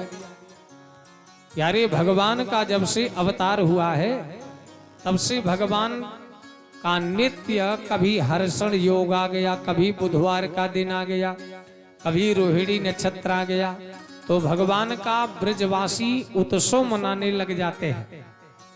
भगवान का ये तीसरा जन्म नक्षत्र था, यानी तीसरी बार रोहिणी नक्षत्र। भगवान लगभग 3 महीने के होने वाले थे और समस्त गोपियां, देखिए जन्मदिन मनाना चाहिए। आजकल जन्मदिन लोग मनाते हैं, तो जन्मदिन आप प्रयास कीजिए कि तारीख के हिसाब से नहीं, तिथि के आधार से मनाइए। जिस तिथि में बच्चे का जन्म हुआ हो उस तिथि को हमें जन्मदिन उसका मनाना चाहिए। दूसरी चीज, जन्मदिन के अवसर पर अपने उस बच्चे को दीर्घायु और बुद्धिजीवी बनाने के लिए, भगवान का आशीर्वाद लेने के लिए उससे सत्कर्म कराने चाहिए, उससे पुण्य कराने चाहिए, उससे भगवान की पूजा करानी चाहिए। ये गुब्बारा उब्बारा फोड़ करके, कैंडल बुझा करके, ये वाला नहीं। हमारे घर का दीपक होता है, ये पुत्र बेटी बेटा दीपक है। और हम लोग क्या करते हैं, बढ़िया केक बनवाया, उसी पे उसका नाम भी लिखवा दिया और उसी को कटवा भी दिया, बुझवा भी दिया, सब कर दिया। याद रखिए, अपने बच्चों का जन्मदिन मनाइए तो भगवान की कृपा प्राप्त कीजिए। उस दिन दीपक को बुझाया नहीं जाता है। और जन्मदिन मनाना है तो तिथि के आधार से ही मनाना है। जब प्यारे तिथि के आधार से बनाएंगे तो उसका महत्व उसके जीवन में दिखेगा। आज गोपियां आई हैं और भगवान का तीसरा जन्म नक्षत्र है। माता रुक्मिणी, माता यशोदा से कहा, मैया हम तो नाच गाना करेंगे, तो कहा लाला की नींद खुल जाएगी भैया, और नींद खुल जाएगी सो ठीक ना है। या काम करो, लाला को पालनों ले जा करके यशोदा ने बैलगाड़ी के नीचे लगाई दियो। और जो भगवान की थोड़ा नींद खुलने लगी ना, तो माता यशोदा ने पालनी की डोरी पकड़ लिया और डोरी पकड़ करके भगवान को सुलाने लगी। देखिए, बालक को जब नींद नहीं आती है तो माता क्या करती है, कभी कभी गोदी में लेकर के झुलाने लग जाएगी, कभी हाथ में लेकर के, और कभी माताएं थपकी देने लग जाती है कि सोई जा भैया। तो आज यहाँ पर माता यशोदा भगवान को पालने में सुला रही हैं और भगवान का मुख देख रही हैं, मुस्कुरा रही हैं। फिर मन में विचारा, कहीं हमारी ही नजरिया को ना लग जाए। कई कई माताएं भी बड़ी टोनही होती हैं, याद रखना, बहुत तगड़ा टोना लगा देती है। और ये अपने बालकों को ही टोना लगा के बैठ जाती, नजर मार देती। माता यशोदा करे कहीं हमारे लला को हमारी ही नजर ना लग जावे, इसलिए भगवान के लिए गीत गाते हुए माता यशोदा पालने में गुनगुना करके सुला रही है। पलना मिलल ना झूला में, पलना मिलल ना झूला में, यशोदा मैया पलना मिलल ना, पलना मिलल ना झूला में, यशोदा मैया पलना मिलल ना, यशोदा मैया पलना मिलल, पलना मिलल ना झूला में, पलना मिलल ना, पलना यशोदा मैया पलना, पलना झूला में मैया लोरी सुनावे, पलना झुलावे मैया ताली की सेवा करते हैं। पलना झूला में मैया लोरी सुनावे, पलना झुलावे मैया लोरी सुनावे, लाला पे राई नोन मारे, यशोदा मैया पलना में ललना, लाला पुराई नोन मारे, यशोदा मैया पलना में ललना, ललना झुलावे, यशोदा मैया पलना मिललना, पलना में ललना झूला में, यशोदा रानी पलना में ललना, पलना मिललना झुलावे, यशोदा रानी पलना मिललना। जय हो।